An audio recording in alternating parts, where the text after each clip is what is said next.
we showed the state the best of what we can do because we really leveraged and worked together in ways I don't think we had ever worked together before. So we heard about the first case, I think, in December of 2019. I don't think any of us expected it to be this magnitude of response. I will say in the beginning, nobody knew how large this would be. It was all unknown. And while we've always thought about emergency preparedness and pandemic planning, there was really no way to fathom the intensity, the magnanimous nature of what was to come. And so it really became a all hands on deck response. So proud of this incredible team and what they have accomplished, and really proud that they each get to share a little bit about what they have done. So I was part of a team that developed guidance for external stakeholders primarily. Our focus was to sort of bridge the communications gap in terms of giving people information they needed to help reduce the risk of transmission of COVID. So that may be in K-12 schools, that may be with higher education, that might be in restaurants, bars, hospitals, long-term care centers, nursing homes, parks. I mean, you name it, we had guidance. Our team really helped synthesize a lot of the evolving legal landscape, the legal challenges, the complaints.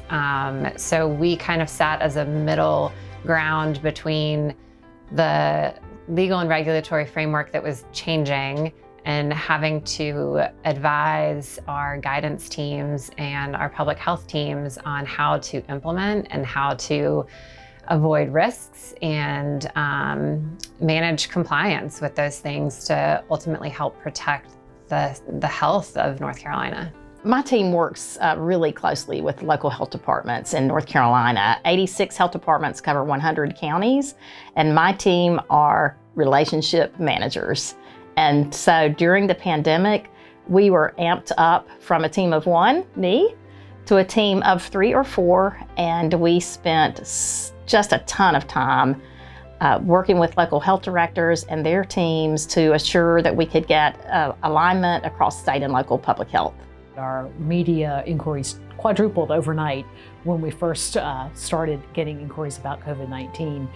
We went on to create the Wear, Wait, Wash campaign, which became the mantra for a lot of people as COVID progressed. Then we also did a website for COVID that had a very specific information that grew to include vaccine, testing, and treatment locators. Ended up with thousands of social media posts, dozens of videos, and we did more than 150 briefings for the public so they knew what was going on. I'm really proud about the leadership support to center equity in everything that we did, in every initiative, in every part of the response.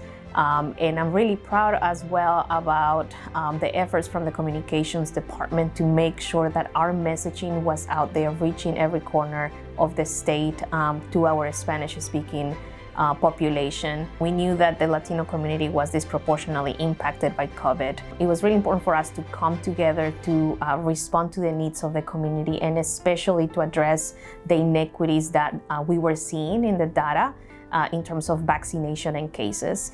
We needed to create dashboards for the public. And so first it was just figuring out what did we want, what did we need to report on? So there was the hospital data and the beds free and all of that. There were the cases, there was how much testing we were doing. And whereas testing had previously been kind of faxed in a very low volume, now we suddenly were doing way more testing and needed to get the information not just on the cases, the positive tests, but we needed to understand the negative as well. We were getting into millions and millions of records coming through the public health system a day, and that created a lot of data challenges for processing the information and then getting it distilled down to a level that could be used for public reporting. At the peak, we were publishing about 10 public-facing dashboards 7 days a week.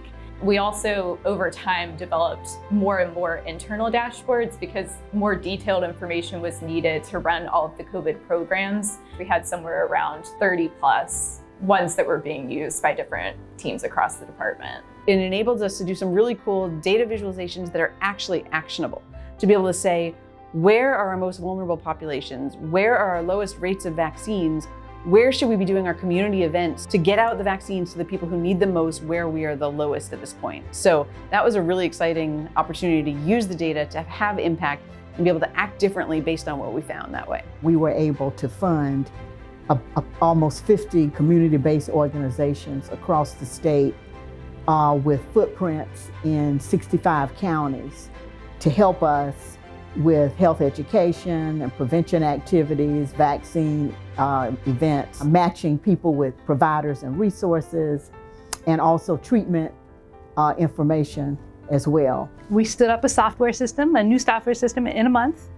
We worked with Community Care of North Carolina to hire hundreds and hundreds and hundreds of people and train them rapidly to do a hard job that they were not always thanked for. We reached out to well over 1 million people. It might be close to 2 million at this point. And we made phone calls to over 1 million people. And we did that contact tracing job throughout the pandemic. The state lab team was here to get testing running as quickly as possible. Since there was no such thing as COVID before 2019, we had to get a test running and begin testing the citizens in North Carolina as fast as we could.